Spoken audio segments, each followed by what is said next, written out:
Hello, it's Caroline. In today's episode, I wanted to talk about family estrangement.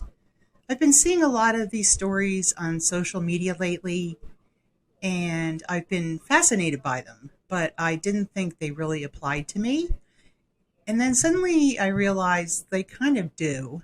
Um, and this story has to do with my father's family. My father was not estranged from his father. That distinction matters because on paper everything was looked intact, everything looked fine. Um, Phone calls happened, visits happened. The relationship was never formally severed. But while my father continued to see his father, something else was happening at the same time.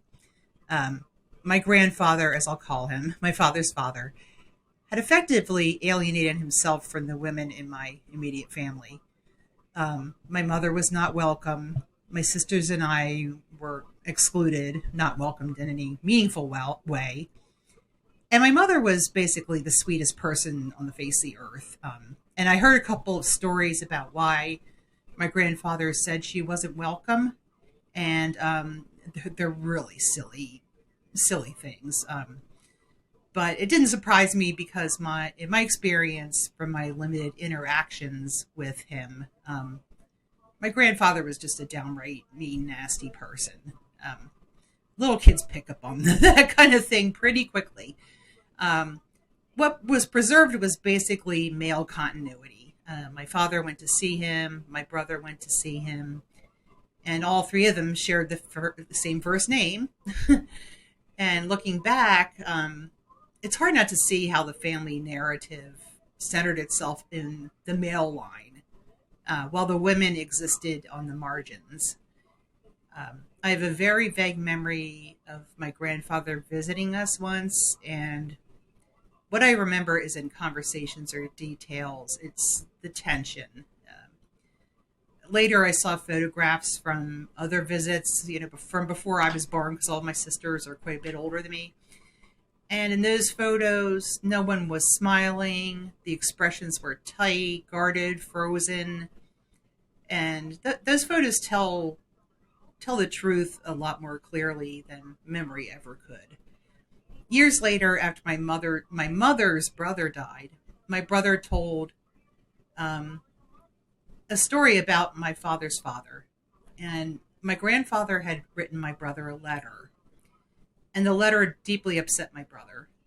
The letter criticized my brother because he had joined the Navy and then left when he realized it wasn't for him. And the letter basically said, you should have toughed it out. Your father didn't quit. I'm disappointed in you. It's blah, blah, blah, blah. It wasn't encouragement or curiosity. It was judgmental, and my brother was shaken by it. After reading that letter, my brother talked to my uncle, my mother's brother, and my uncle listened, and then he said something simple that stayed with my brother for the rest of my life.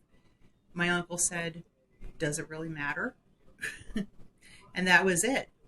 No lecture, no hierarchy, no judgment, no test of endurance, just perspective. And with that one sentence, my uncle gave my brother something my grandfather never could: permission to trust his own inner knowing. And what strikes me now isn't just the contrast between these two men, it's how quietly different their influence was. My uncle didn't praise my brother for leaving the military, and he was a staunch Quaker pacifist. He didn't frame it as rebellion or weakness or failure or anything. He framed it as a life decision, and that difference mattered. Um, it mattered enough that my brother later expressed gratitude for having my uncle as a male influence in his life, as sort of a counterbalance to the mean, judgmental grandfather and to the rigidity on my father's side. And I feel very badly that my brother was put through that. in a lot of ways, we three sisters were shielded from this person. And I feel very badly for my father as well, that he had a father like that. My dad played the dutiful son, and in the end, my dad still got crapped all over too. Um, and that's a whole other story about how he was treated at his father's funeral. Um, but so this was an estrangement in the modern sense. There was no cutoff. There was no declared distance. It was something quieter and in many ways more confusing.